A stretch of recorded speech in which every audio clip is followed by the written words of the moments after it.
Hello and welcome back to the Zoid. I'm Madeleine, and today I'm going to play my Pythagoras Song for you.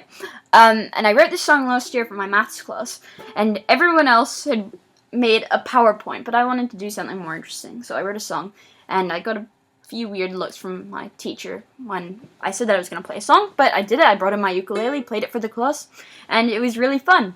And I somehow very sneakily managed to avoid including much maths in it, because I studied the historical side of it. Because I found out in my research that Pythagoras actually had a really weird cult, and I mean really weird. Like, really weird. They had this really odd belief that it was terribly unfortunate if you ended up anywhere near the fava bean. Beans in general, but the fava bean that was the worst. I mean, never, who would think to go near a fava bean? And, so the supposed way that Pythagoras died was that he was being chased. So he was being chased by the enemy, and he had a lot of enemies for his mathematical slash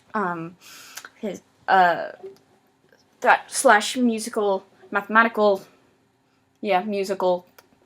cult, and, religious cult. And so he was being chased by the enemy, and he came to this bean field, and he looks around, and he sees the enemy over there, and the bean field in front of him, and he thinks, oh god, what am I gonna do? I can't go over this bean field.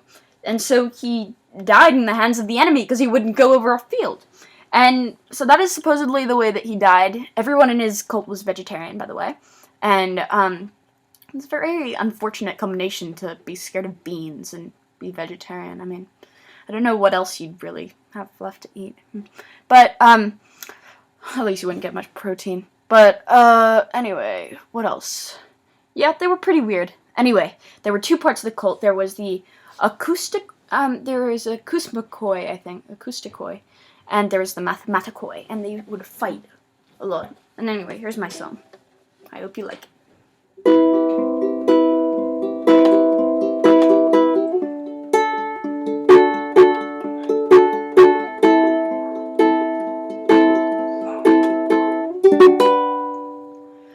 Born in 570 BC, in a time when it was more easy to get away with things like murder.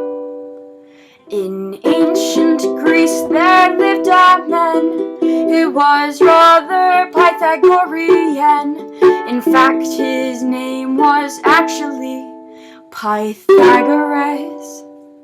Not only was he known for his weird name, but for the absurd doctrine from which he came. Although his group was good with numbers, they were odd. They were odd.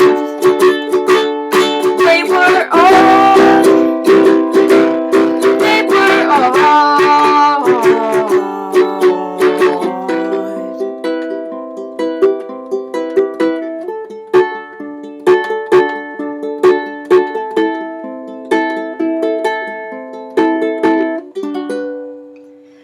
Back in 570 BC, kids were a little bit less busy at school learning about the squiggly things one calls numbers. Pythagoras and his weird gang prayed to God and were scared of beans. They were the creepiest vegetarians you've ever seen.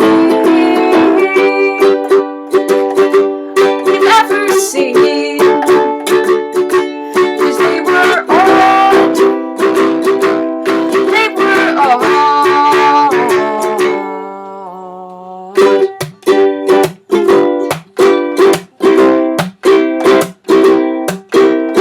Thankfully, they never did lose the use of the hypernews.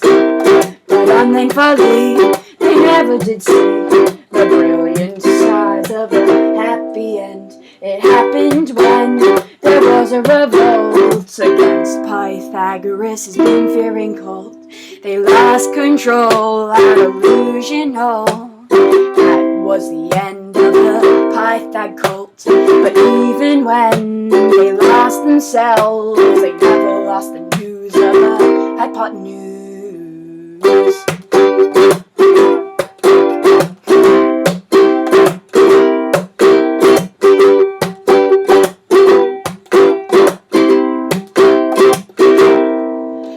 Although they are dead, as I might have said, the legacy lives on in the form of classroom dread. In the morning when you get out of bed, I said, can I please go back to bed? Keating says I'm here instead, but the neighbors will mess with my head.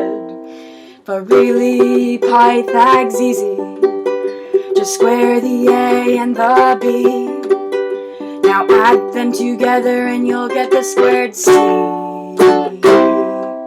Now show them to Keating, cause he'll want to see. If there's a moral to this song, it's one about beans. Never, never, never let them get in the way of your dreams. Hope you enjoyed it. See you later.